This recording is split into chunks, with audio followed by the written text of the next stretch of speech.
Okay, we have one last lecture piece on contracts for tonight, and it's on materials. And I don't have slides for these, but they are either in the outline or in the written materials that you received, so they're there. The first one is quasi-contracts, and quasi-contracts are really an oddity. They aren't contracts because there really isn't a meeting of the minds, so we can't call them contracts.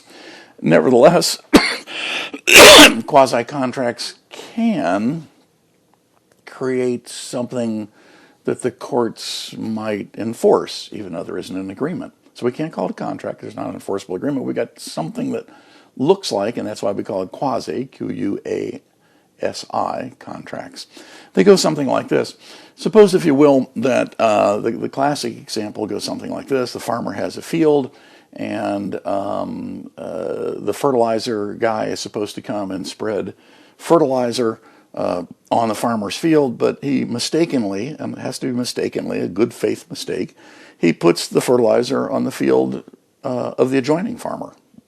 Well, in that case, the adjoining farmer has been enriched. We use the term unjustly enriched. He didn't do anything to deserve that fertilizer, but he got the value. He got the fertilizer.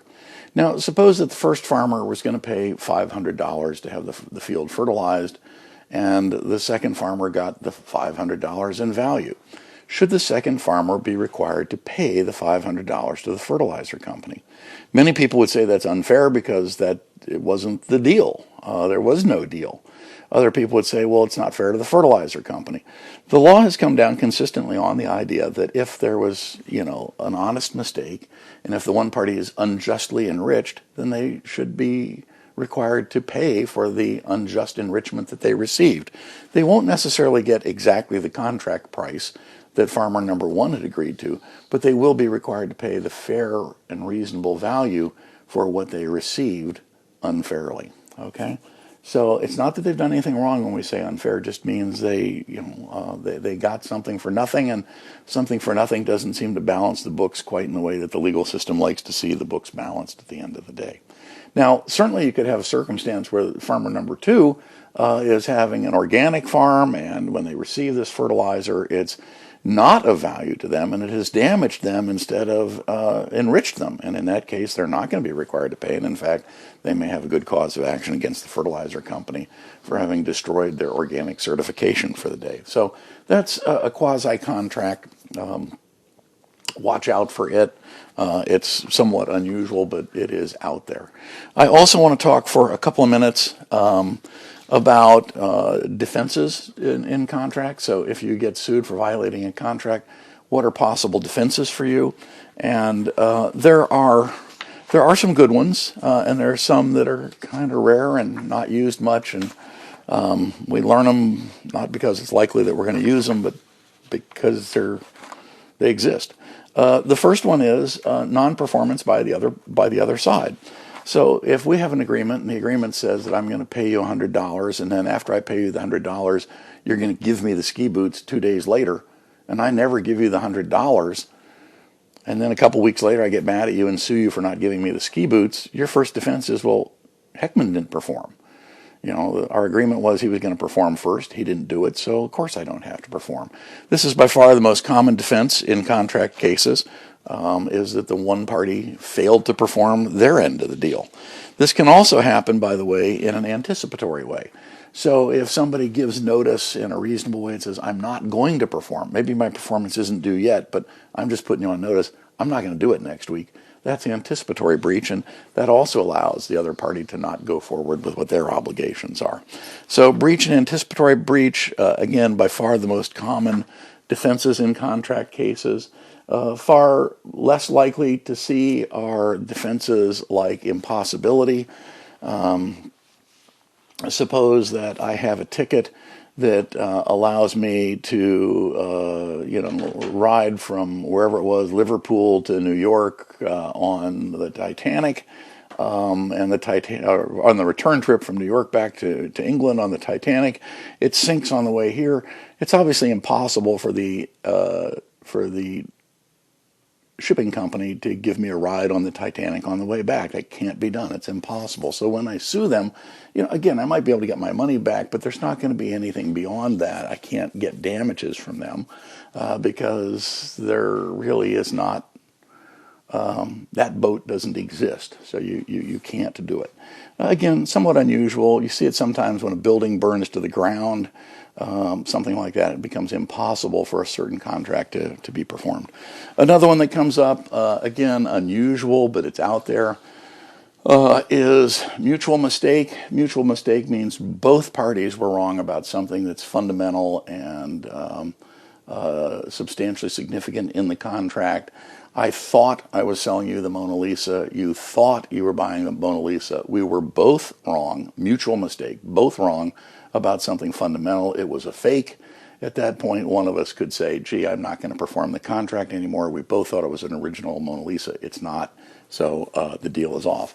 That's different than a unilateral mistake. So a mutual mistake allows both parties or either party to say, I'm not going to perform this contract and walk away from it.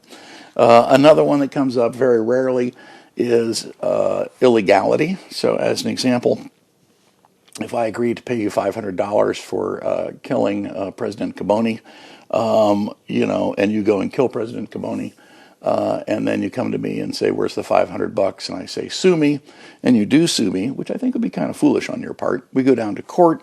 You filed a lawsuit against me and said Heckman said he'd pay me $500 to kill Kibone. I killed Kibone. What is my defense? The contract was illegal. You can't enforce an illegal contract.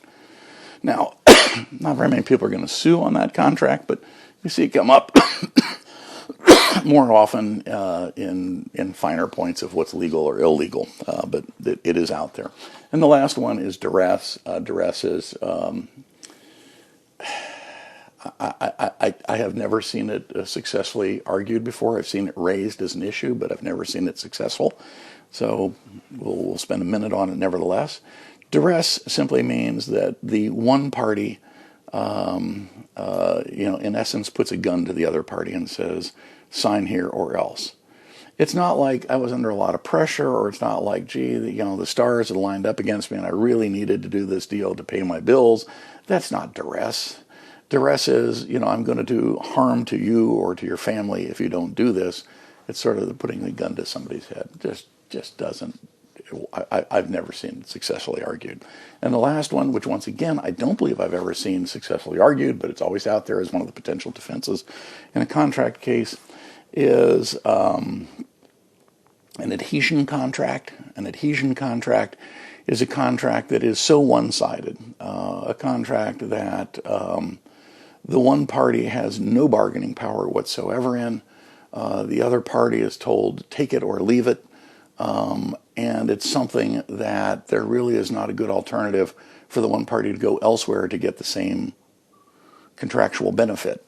And that's a long way of saying, think of this, for instance.